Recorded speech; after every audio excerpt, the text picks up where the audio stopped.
Yo les amis, j'espère que vous allez tous très bien et que vous avez pu, malgré toute l'avalanche de problèmes techniques qui ont rythmé la soirée d'hier, j'espère que vous avez pu quand même profiter du grand retour de la C1. Ce matin donc, on va parler rapidement Liverpool-PSG, un choc riche en engagement et en enseignement. C'est parti.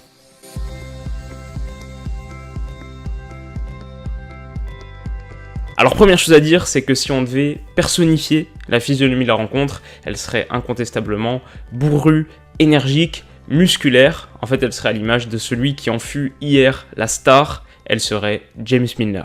Mais malheureusement, Paris n'a pas pu répondre avec la même intensité.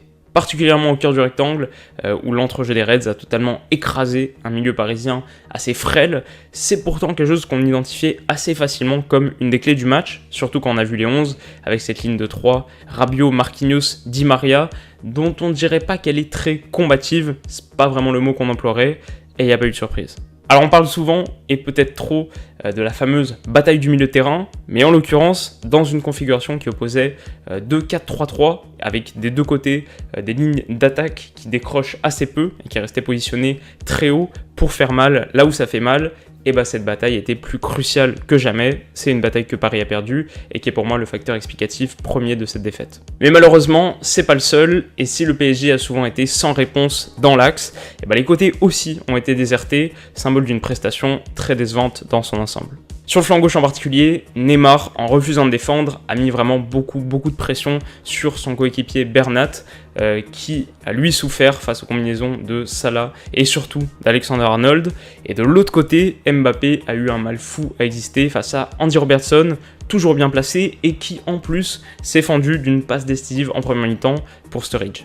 Alors oui, ça peut paraître assez basique de dire que Liverpool a gagné en étant meilleur au milieu et sur les côtés, mais ce serait tordre la physionomie du match que de dire autre chose, et on en revient à une analyse qui est souvent balancée à tort et à travers pour expliquer ce qu'on n'a pas nécessairement compris, mais qui hier était on ne peut plus vrai, l'engagement physique. Dans l'extrême majorité des duels, à la retombée, sur les seconds ballons, Liverpool était à chaque fois au-dessus. Et en étant même pas particulièrement juste techniquement, à l'image d'un Salah très brouillon quand même sur l'ensemble de la partie, et bah ils se sont quand même ouverts un grand nombre d'espaces, 82% de dribbles réussis pour les Reds, 42% pour Paris, 78% de tacles réussis pour Liverpool et 61% pour Paris. C'est des stats qui mentent pas et qui reflètent assez justement ce différentiel d'intensité.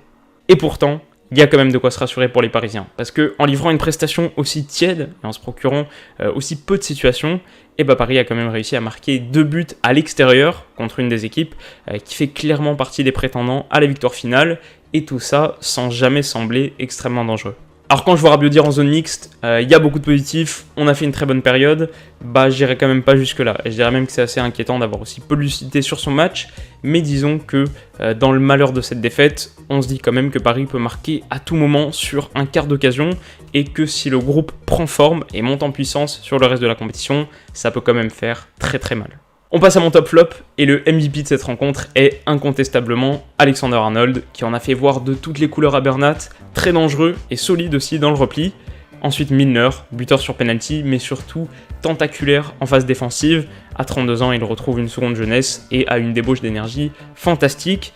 Enfin, on aurait pu compléter ce duo évident par pas mal de joueurs. Mané, intenable et qui aurait pu s'offrir au moins un but, Joe Gomez, très solide sur ses appuis, notamment face à Neymar en première période, ou Kimpembe, correct défensivement et surtout l'un des rares à trouver des solutions dans la relance, mais j'ai voulu récompenser les ultras du PSG, on a entendu pratiquement qu'eux, et sur le stream anglais que je regardais, les commentateurs étaient vraiment très fans de l'ambiance. On aurait pu se passer des jets de bouteilles sur les corners, mais ça faisait grosso modo plaisir à entendre.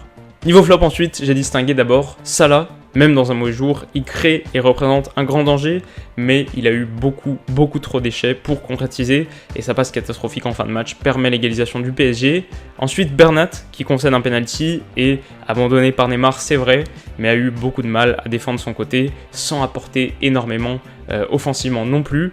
Et puis enfin Cavani, parce que quasiment impossible à trouver, on a limite plus vu Choupo-Moting qui est rentré dans les dernières minutes.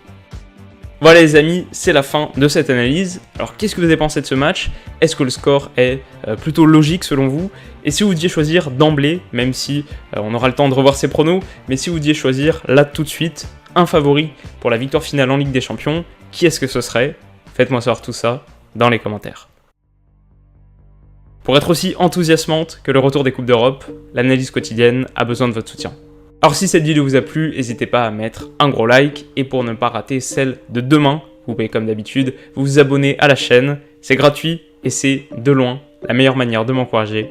À demain.